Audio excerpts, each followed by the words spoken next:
8 consiglieri comunali su 13 si trovano dal notaio, firmano la sfiducia al sindaco che decade. A San Giorgio in Bosco il leghista Nicola Pettenuzzo, che è anche segretario provinciale del partito, non è più il primo cittadino.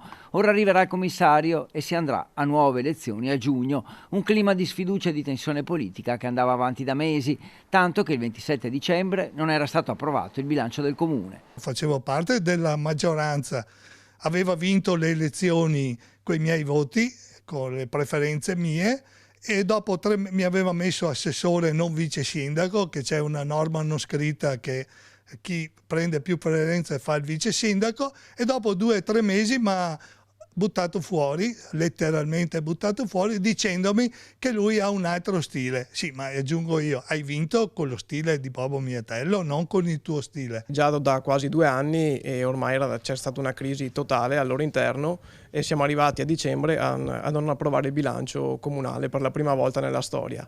E non abbiamo potuto fare altro in questo momento a prendere atto che metà della maggioranza del sindaco Pettenuzzo l'ha voluto lasciare. L'ormai ex sindaco Pettenuzzo, dal canto suo, si dice deluso, ma è pronto a tornare in campo candidandosi nuovamente.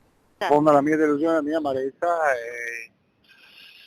e penso che quello che è stato fatto venga meno a quel senso di responsabilità, a quel senso civico che un qualsiasi amministratore, soprattutto quando si parla di un ente pubblico, deve avere. Posso altro che prendere atto di quanto è stato fatto.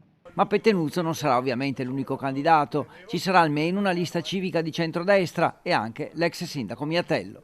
Adesso siamo al lavoro per cercare un'alternativa a giugno dove sarò in campo con una lista di centrodestra per dare a San Giorgio in Bosco una nuova maggioranza che possa risolvere i problemi della nostra comunità. Ci sarà tempo e modo di capire tutto quello che ha spinto queste persone ad un'azione del genere. Mi ricandiderò, forte anche dell'esperienza fatta.